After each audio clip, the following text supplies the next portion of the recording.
قل يا أيها الناس إن كنتم في شك من ديني. بسم الله والحمد لله والصلاة والسلام على رسول الله وعلى آله وصحبه ومن استنى بسنته واهتدى بهديه إلى يوم الدين. أما بعد, حياكم الله, my dear brothers and sisters, to this fourth session of the sessions of Ramadan. And we are with the calls of the Quran and the questions and answers of you, brothers and sisters. And today we are with a calls of the Quran, where Allah subhanahu wa ta'ala says,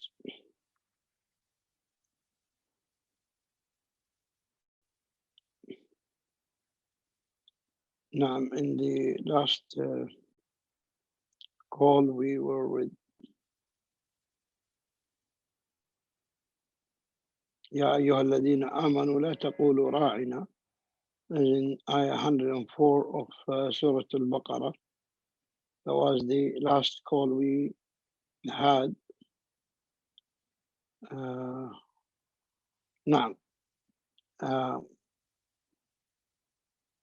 last call was يا بني إسرائيل اذكروا نعمتي التي أنعمت عليكم. And then the call comes in ayah 153 of Surah al-Baqarah, where Allah subhanahu wa ta'ala says in Surah al-Baqarah, ayah 153, يا أيها الذين آمنوا استعينوا بالصبر والصلاة. يا أيها الذين آمنوا استعينوا بالصبر والصلاة إن الله مع الصابرين. All you who believe, seek help with patience or through patience and prayers. Indeed, Allah is with those patient ones. Allah subhanahu wa ta'ala is calling the believers, and we said in the one of the first sessions that whenever Allah ta'ala says Ya ayyuha alladhina amanu, you have to listen carefully and pay attention. As it is, as Ibn Mas'ud said, it is either something good that you are guided to, or something evil that you are warned against. And in this ayah, Allah subhanahu wa ta'ala says, Ya ayyuha alladhina amanu ista'inu. All you who believe, seek help. Help for what? For all the difficulties that you face in your worldly life, and also help for obtaining the other worships. Because the one who fulfills the salah, the prayers, constantly, the obligatory prayers, he will find it, and he perform these prayers willingly and feel comfortable and happy while performing it, then definitely he will love to do more and more of the worships, such as fasting, zakah, sadaqah, whatever worship that Allah subhanahu wa ta'ala likes for him to do. As the Salaf said, al-hasanatu tunadi bi ukhtiha. The good deed will call its sister, meaning the other good deed. Usually when you are used to do good deeds, you will continue on doing good deeds, and you will always love to be doing the good deeds. That's how the iman increases. And we Muslims need to continue on performing the obligatory worship so that we can do the optional, because the optional cannot be found easy to be done if the obligatory ones are hard and difficult and abundant and be done with laziness, or that's not the way it works. So Allah Ta'ala says in this ayah, for your all difficulties of worldly life, and even for obtaining and fulfilling the worshipping deeds and acts, you need to seek patience, seek help through patience and through prayers. As in regard to patience, the Prophet ﷺ said, وَمَا أُعْطِيَ أَحَدٌ عَطَاءً أَوْسَعَ لَهُ مِنَ الصَّبْرِ. And no one is given any gift by Allah which is wider in worth and more worthy than patience, than patience. And in regard to the salah, the Prophet ﷺ used to call Bilal whenever he used to have any major worries that disturbs the Prophet ﷺ. Used to call Bilal and say, "Arihna bis salat ya Bilal." Let us get our comfort in prayer, O Bilal, meaning call the iqamah. Let's get into the salah and be released from all the stress and, get our comfort and relaxation. And that is how we can survive in this worldly life and in the hereafter, by uh, patience, and by performing the prayers in their time, in their way of how Rasulullah done them, in the place where it is supposed to be done, and like that. And based on sincerity, So we have to listen to the calls of the Quran, because they are something good. Like this, we are called to, or something harmful that we are warned against, as we're going to see, inshallah, in the coming episodes about the calls of the Quran. Wallahu a'lam. وصلى الله على نبينا محمد وعلى آله وصحبه. And now to, inshallah, the Q&A session. Barakallahu feekum. Wassalamu alaikum wa rahmatullahi wa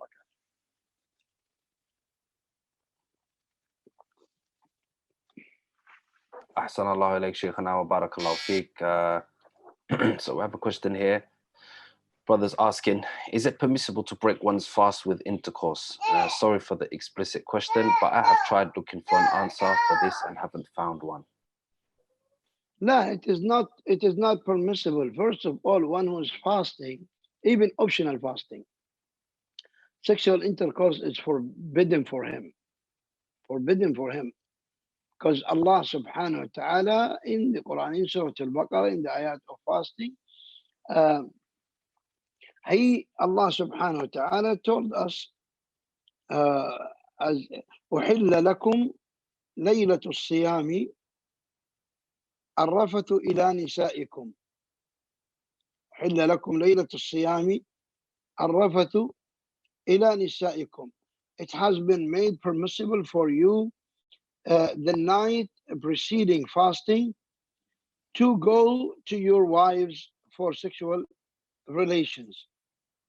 They are a clothing for you and you are clothing for them, meaning they are giving you the sexual coverage of your need. You don't need to expose with wrong ones, and you don't need to go to zina. You have your spouse, you have your wife, and the wife has her husband. Each one enjoy the other. But when in two times, it's prohibited. It's prohibited during the fasting day and during the state of ihram. You cannot enjoy your spouse. That is forbidden, haram. So Allah Ta'ala told us that on the night of fasting, the night preceding the fasting, you can enjoy. But once the Fajr appears, you have to stop. You have to stop three things: the sexual intercourse, eating, and drinking. You have to stop immediately. Otherwise, your fast is not correct.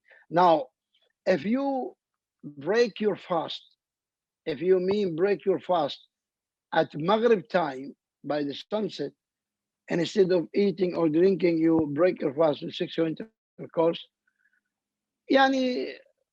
I don't know how one need to do that. And it's very easy to take anything to your mouth, even just a jug of water or little water, or it's very easy. It's very easy. Why you insist? Yani, why you just want to do something new or what? That sounds very strange. Yani. Which is easier, sexual intercourse or drinking, or drinking just little water? That's it. That's it. نعم والله أعلم.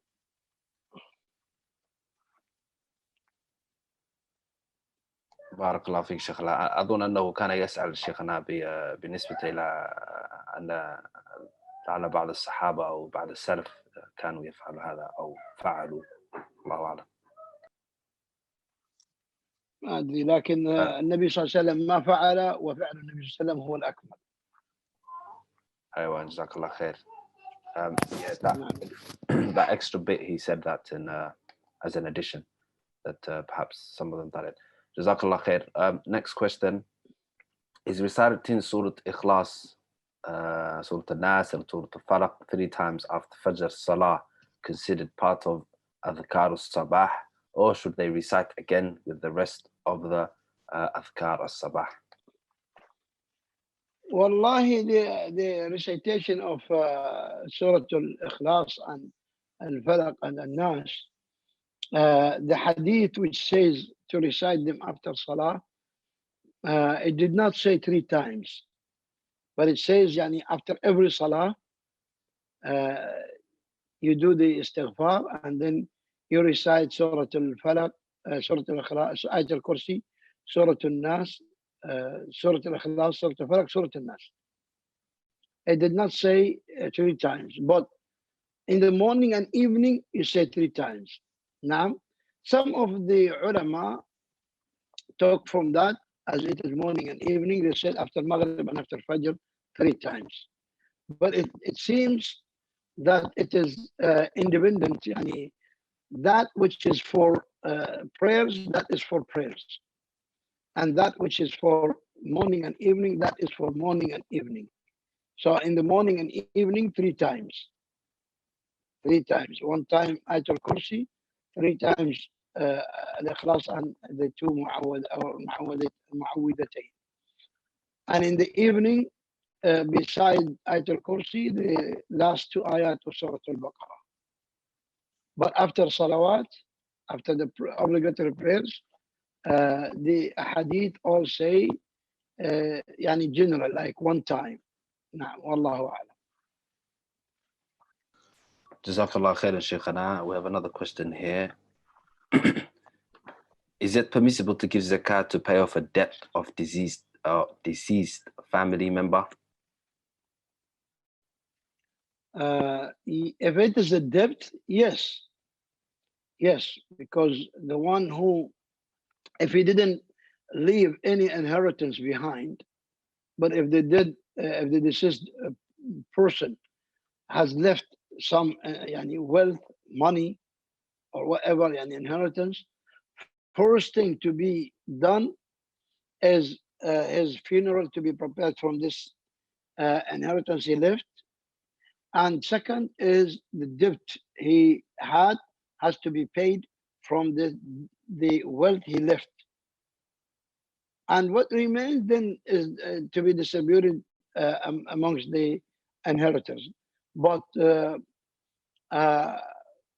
if he didn't leave, if he was poor and he didn't leave any money, yes, zakah can be paid for paying back the debt that he left behind. Wallahu a'lam.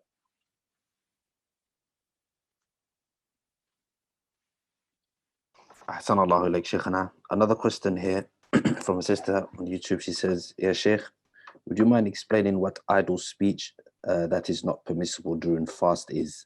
I'm confused if I can joke with husband to please him." Well, during fast, there is nothing prohibited except the sexual intercourse. Sexual intercourse, no shame in knowledge. Inserting the man's private part inside the woman's private part. That is the prohibited. And the ulama have differed about that. If he inserts it and did not ejaculate, does that consider his fasting nullified, and he has to make the kafara, the fasting of 2 months, or it is the ejaculating, or but what is yani most of the ulama upon is either one, ejaculating willingly with dream and awake and willingly, or just inserting, without ejaculating. These two can invalidate the fast. Wallahu a'lam. Ahsanallah alayk, Shaykhana. Another question here from YouTube. A brother's asked, or someone's asking, is laziness from shaitan even if I feel lazy in Ramadan, or is it from evil eye? How can I cure evil eye? I feel lazy with salah in Ramadan. I don't know what to do. Barakallahu feek. Another question, she said, can a woman recite the Quran out loud when praying Taraweeh by herself? Right. First of all, this type of thing that mostly appearing in the West, magic, evil eye, magic, evil eye. Everyone does not fulfill Islam well. You say, I have magic, I have evil eye. Everyone falls into sin, oh, I have magic, I have evil eye. That's incorrect. Magic and evil eye have their own symptoms. It's not just anything. But we have laziness. We have laziness. As the Prophet ﷺ said, لِكُلِّ عَمَلٍ شِرَةٍ. Every deed has its peak time, meaning when one be very active in it.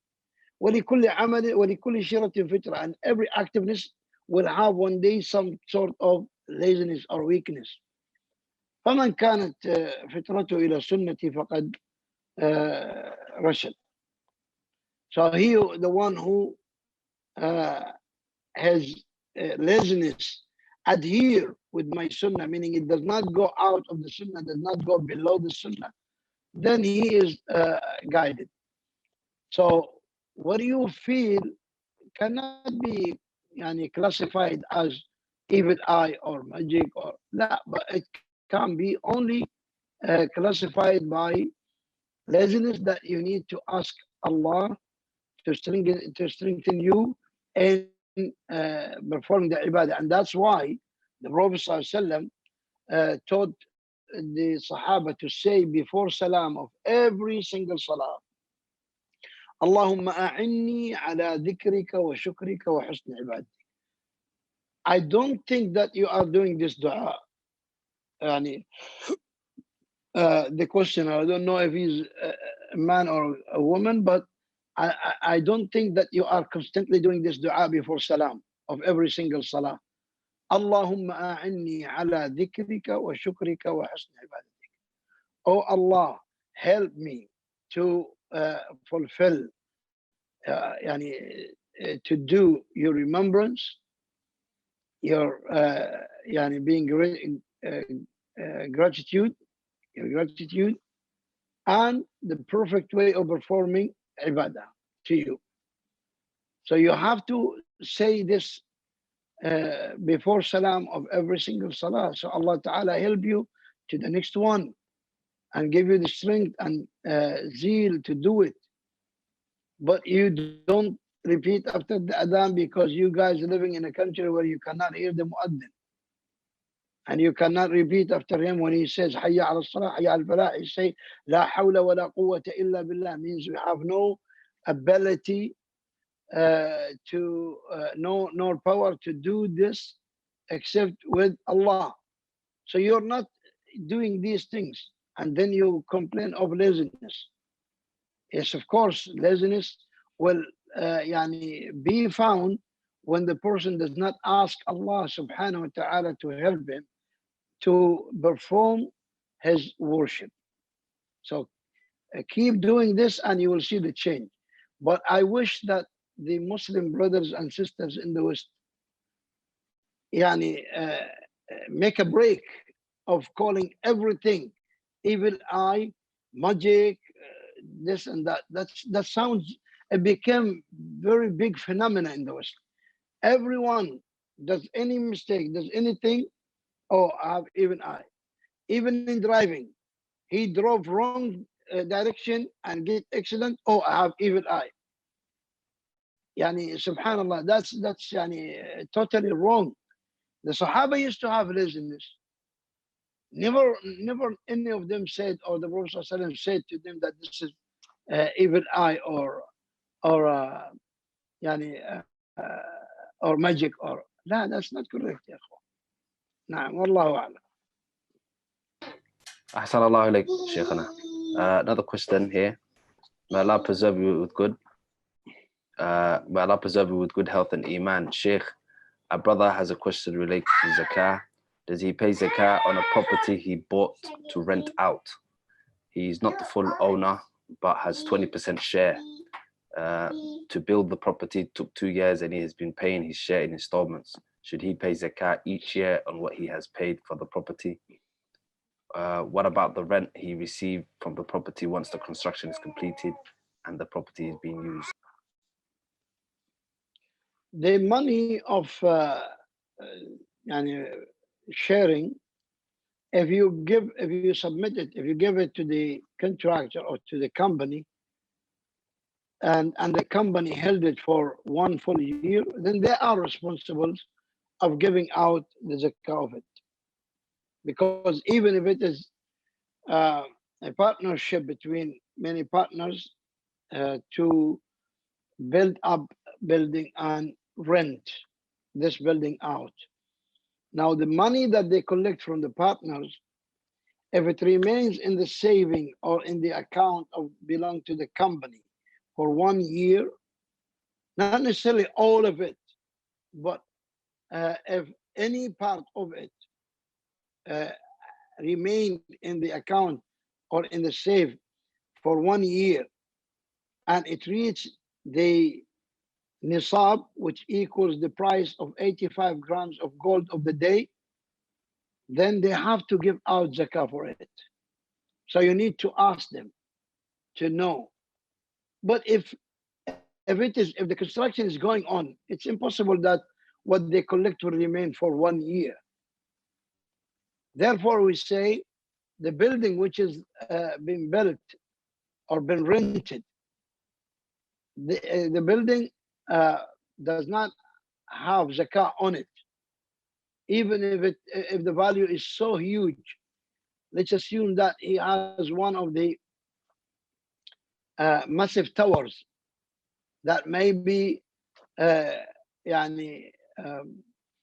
make, if it is sold, maybe 40, 50, 100 million pounds.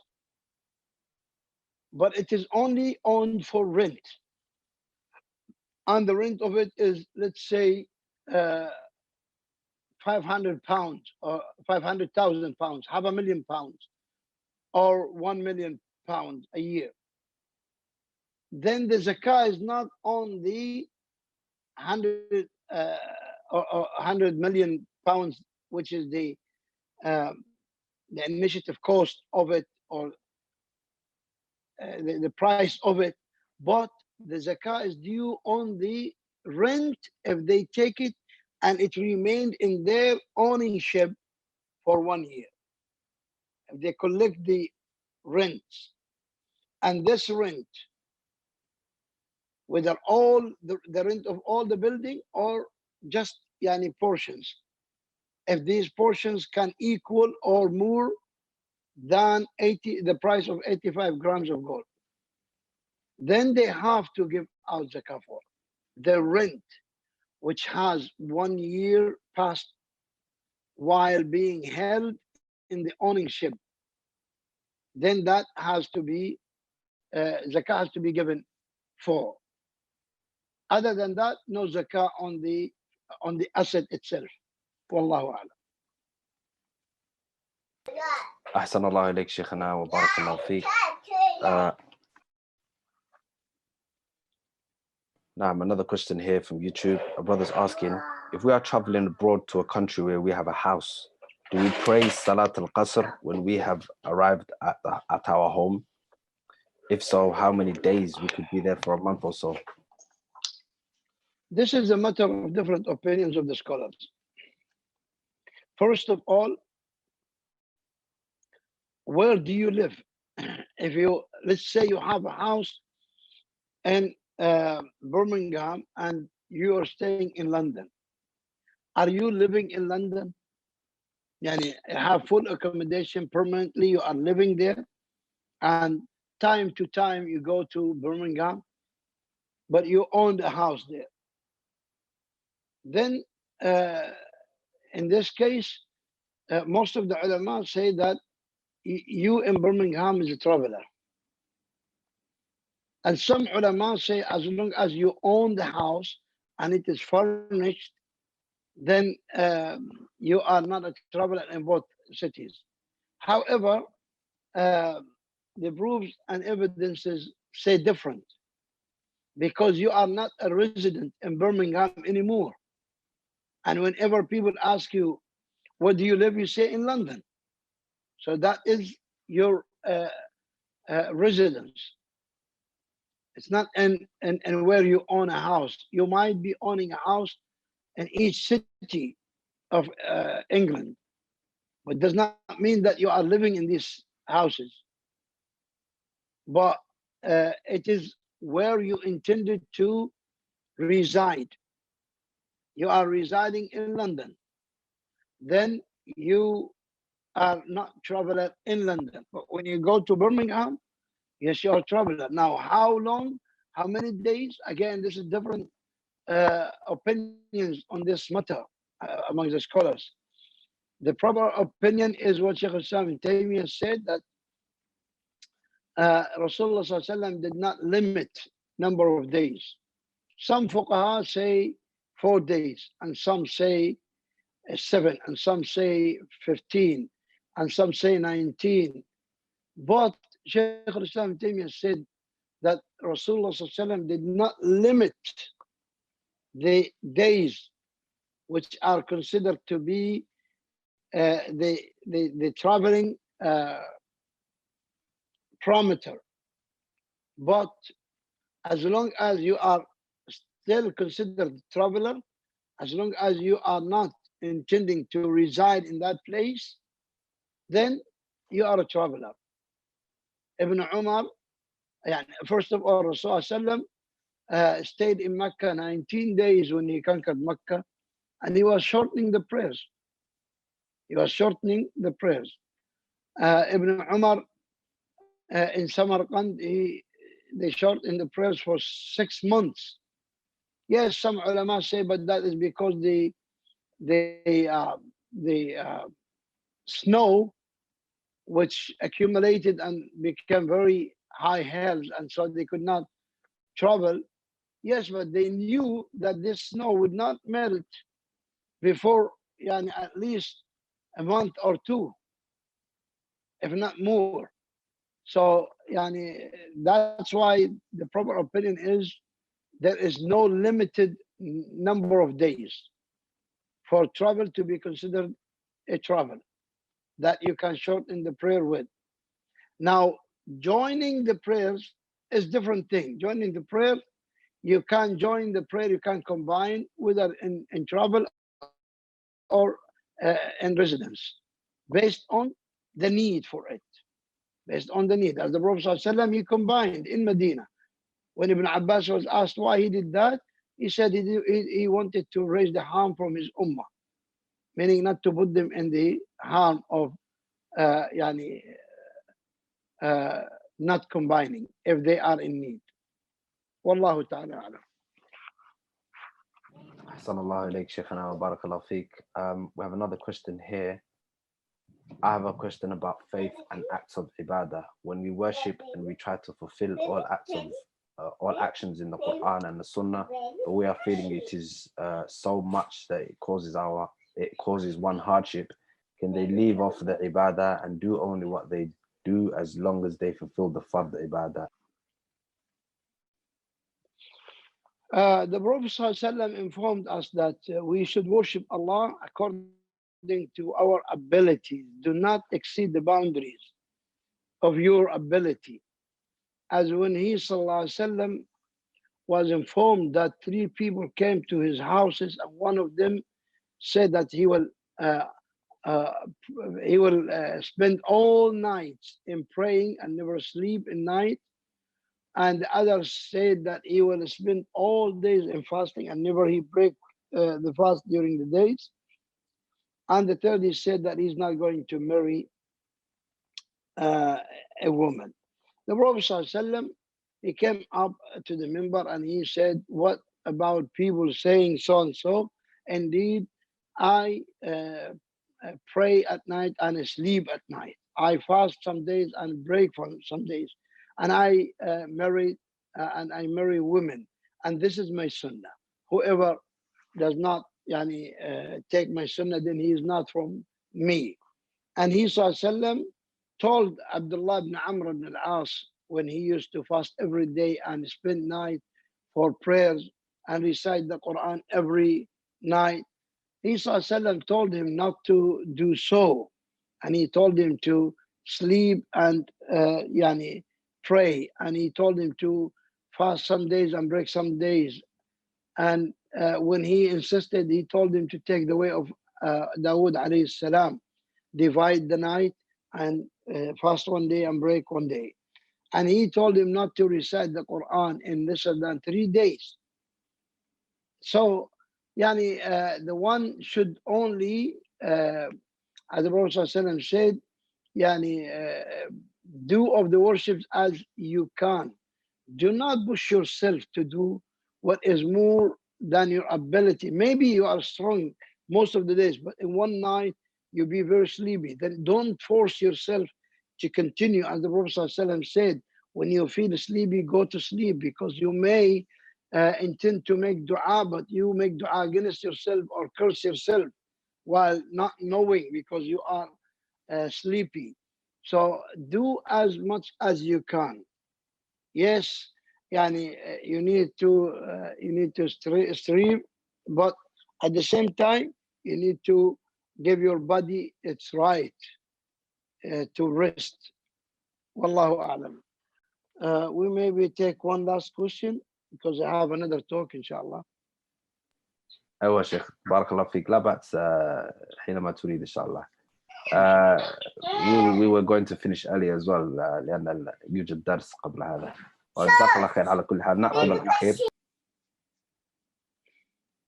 الأخير لحظة إن شاء الله سأبعث عن المهم أهم السؤال. طيب, a sister asks, if her husband is earning haram, does this make it haram for the sister to consume from that money? La, the one who earned the haram, the sin is upon him. And for you, as you are the one who supposed to be aided by your husband or even the child by his father, then you can take, you can consume, and no sin on you. But all the sin is on him, not on the one who consumes, but on the one who earns it. Wallahu ta'ala a'lam, wa sallallahu ala nabiyyina Muhammad wa ala alihi wa sahbihi.